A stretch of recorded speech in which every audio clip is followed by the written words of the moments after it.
जौनपुर में बाढ़ आपदा से निपटने को एनडीआरएफ की मॉक ड्रिल, बचाव कार्यों का किया गया अभ्यास।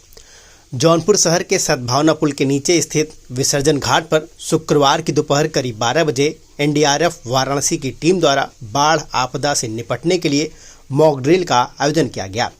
इस अभ्यास का उद्देश्य बाढ़ की स्थिति में लोगों की जान माल की सुरक्षा सुनिश्चित करने और राहत और बचाव कार्यों को प्रभावी ढंग से अंजाम देना रहा।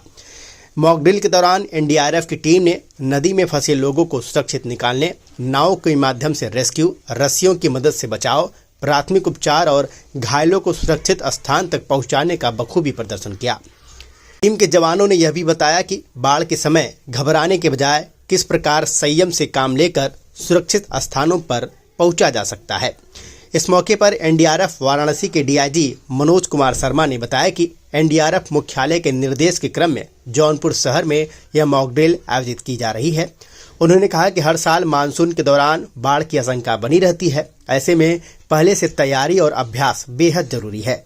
मॉक ड्रिल का मकसद केवल अभ्यास नहीं बल्कि आम जनता को भी जागरूक करना है ताकि आपदा के समय वे सही निर्णय लें। डीआईजी ने यह भी बताया कि स्थानीय प्रशासन के साथ समन्वय बनाकर एनडीआरएफ हर स्थिति से निपटने के लिए तैयार है। कार्यक्रम के दौरान स्थानीय लोग भी मौजूद रहे जिन्होंने मॉक ड्रिल को ध्यानपूर्वक देखा और बचाव कार्यों की सराहना की।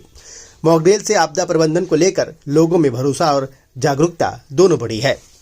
एनडीआरएफ हेडक्वार्टर की तरफ से एक दिशा और एक योजना निर्धारित की गई थी।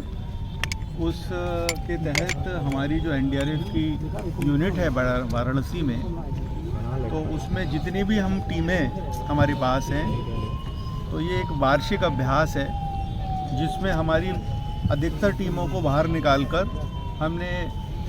पूर्वी उत्तर प्रदेश के जो विभिन्न क्षेत्र हैं उनमें टीमों को भेजकर इस तरीके का अभ्यास किया जा रहा है। ये अभ्यास जैसे आज आपके यहाँ जौनपुर शहर में हो रहा है, तो एक टीम हमारा और अभ्यास कर रही है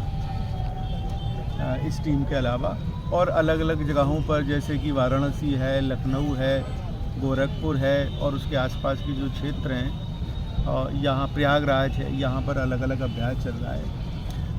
इस जो मॉक ड्रिल है उसका सबसे बड़ा मकसद ये है कि हमारे साथ जो भी अन्य बचाव दल होते हैं जैसे कि एसडीआरएफ है या नगर निगम है, प्रशासन है, पुलिस है, फायर सर्विसेज हैं, तो इन सब के साथ या हमारा जो चिकित्सीय दल होता है, इन सब के साथ सामंजस्य बिठाकर एक अभ्यास किया जाए जिससे कि आने वाली भविष्य में कोई चुनौती हो, जो चाहे वो दैवीय आपदा हो या कोई एक्सीडेंटल आपदा हो या किसी तरीके की आपदा हो, तो उसमें सभी के साथ, सभी एजेंसीज के साथ सामंजस्य बिठाकर हम अच्छे से काम कर सकें, अपनी कमियों को पहचानें और जो हमारी अच्छी चीज़ें हैं उनका विस्तारीकरण करें। ये इस मॉक ड्रिल का एक उद्देश्य है। दूसरा, आप सबके माध्यम से हम लोगों में भी ये अपना संदेश देने में कामयाब होना चाहते हैं कि किसी भी तरीके की आपदा अगर आती है या कुछ इस तरीके का होता है तो आप घबराएं ना। इस तरीके की व्यवस्थाएं भारत सरकार और प्रदेश सरकार के स्तर पर यहाँ पर मौजूद हैं और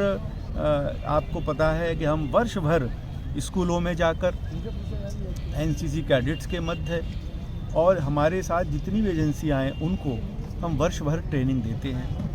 यहाँ तक कि इस बार हमने विशेष रूप से जो अपने लिए टारगेट स्थापित किया है पिछले वर्ष भी और इस वर्ष भी, जो हमारे नाविक समुदाय के लोग हैं, जो हमारे नाविक बंधु हैं, उनको भी हम विशेष ट्रेनिंग दे रहे हैं जिससे कि अगर किसी तरीके की आपदा हो तो हमारे मददगार साबित हो। एक आपदा मित्र स्कीम चलती है जिसमें के नदियों के किनारे रहने वाले जो हमारे लोग, समाज के लोग होते हैं, उनको भी प्रशिक्षित किया जा रहा है। तो जगह जगह पर उन आपदा मित्र जो बंधु हैं उनकी भी मदद ली जा रही है। तो कुल मिलाकर उद्देश्य आपको मैंने विस्तार से बता दिया। सर ये बताइए, आपको फिर बनारस या प्रयागराज से बुलाना पड़ता है, कोई भी जब यहाँ पे घटना घटित होती है जी, तो सर टाइम लगता है, जैसे कोई यहाँ पे यूनिट स्थापित की जाए ताकि उसका जल्द से जल्द जो नहीं, आपका बिल्कुल प्रश्न जो है वाजिब है और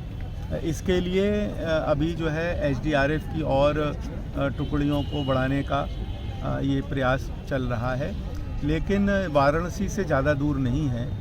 जौनपुर, तो इसी के लिए ही तो आपदा मित्र एनसीसी कैडेट्स या जो और एजेंसियाँ हैं, जैसे आपके यहाँ पर अग्निशमन दल होगा, तो हमारे द्वारा अग्निशमन दल के लोगों को भी, पीएससी के लोगों को भी, एसडीआरएफ के लोगों को भी, सभी को इस ट्रेनिंग में शामिल किया जा रहा है कि सब एक स्तर पर आ जाएं और जहाँ जहाँ जो भी एजेंसियाँ उपलब्ध हैं तो वो इसमें काम कर सकें। ठीक, थैंक यू।